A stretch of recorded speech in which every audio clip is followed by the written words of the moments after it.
मेरे प्यारे भाइयों बहनों, मैं योगाचार्य आनंद आपका हार्दिक अभिनंदन करता हूँ। मेरे प्यारे भाइयों, आज मैं आपसे ब्रह्मचर्य के विषय में चर्चा करना चाहता हूँ।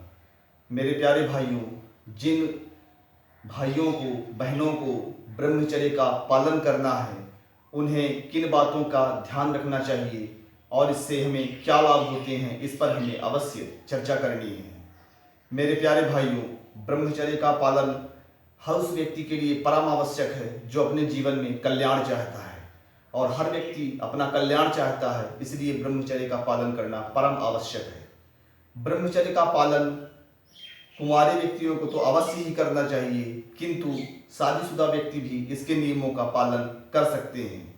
मेरे प्यारे भाइयों बहनों, ब्रह्मचर्य का पालन करने से हमारे शरीर में तेज, ओज, बल, वीर, कांति और पराक्रम जैसे गुणों की वृद्धि होती है। इसलिए ब्रह्मचर्य का अवश्य ही हम सबको पालन करना चाहिए। ब्रह्मचर्य के पालन के लिए कुछ विशेष नियम होते हैं, जिन नियमों का पालन करना हर साधक को आवश्यक है। जैसे ब्रह्म मुहूर्त में उठने का प्रयत्न करना चाहिए, उठकर सर्वप्रथम योग प्राणायाम वगैरह अवश्य करें। उसके बाद सूर्योदय के साथ साथ ही वह स्नान कर ले, और स्नान करने के साथ वह सूर्य को अर्घ्य देकर एक शुभ दिनचर्या का प्रारंभ करे। और उसके साथ साथ गलत चीज़ों का सेवन कभी ना करें। तामसी भोजन जो हमारे शरीर में गर्मी को पैदा करते हैं, उनसे दूर रहना चाहिए।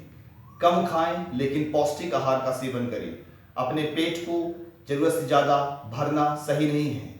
थोड़ा सा हल्का भूखा ही बना रहें, और कम खाएं लेकिन उत्तम चीज़ें खाएं। थोड़ा दूध का सेवन करें, गाय का दूध यदि मिल जाए तो बहुत अच्छा है। और ब्रह्मचर्य के पालन करने से हमारे शरीर में एक दिव्य ऊर्जा आती है। उस ऊर्जा का सदुपयोग करना आवश्यक होता है। उस ऊर्जा के सदुपयोग के लिए आप जीवन में कोई लक्ष्य बना लें और उस लक्ष्य में अपनी पूरी ऊर्जा समर्पित कर दें।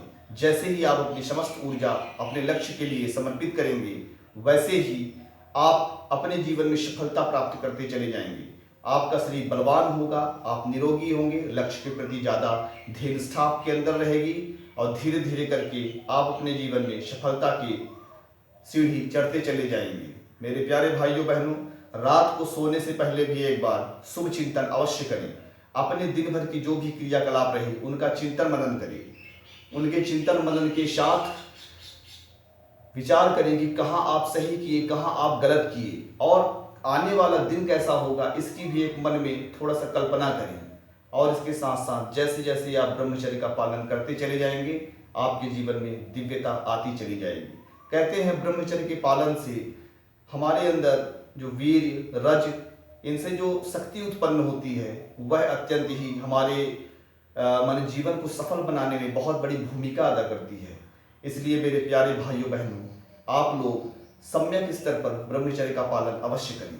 जो कुंवारे हैं वो तो अखंड ब्रह्मचारी बनने का प्रयास करें, लेकिन जो शादीशुदा हो गए हैं तो महीने में 21 दिन का ब्रह्मचर्य अवश्य रखें। उसके बाद अपने गृहस्थ का भी उपभोग कर सकते हैं। इससे जो एनर्जी पैदा हो, उसका उपयोग आप कुछ निर्माण में करें, कुछ संरचना में करें, कुछ उत्पादन में करें। इससे आपके जीवन में अत्यंत लाभदायक स्थिति प्राप्त होगी। आप लोग धर्म, अर्थ, काम और मोक्ष, जो 4 पुरुषार्थ हमारे जीवन के हैं, उन चारों पुरुषार्थों को आप प्राप्त कर सकेंगे। इसलिए आवश्यक है कि आप लोग अपने जीवन में ब्रह्मचर्य को अपनाएं, साधना को अपनाएं, ईश्वर की भक्ति को अपनाएं, योग प्राणायाम को अपनाएं, और अपने जीवन में छिपी हुई अनंत ऊर्जा, अनंत संभावनाओं को जागृत करें और लग जाएं अपने ध्येय के पीछे। एक दिन आप निश्चय ही सफलता प्राप्त करके अपने समाज, परिवार और स्वयं को भी साबित करेंगे कि आप भी इस दुनिया में जन्म लिए हैं, तो उसका एक मोल है, उसका एक महत्व है।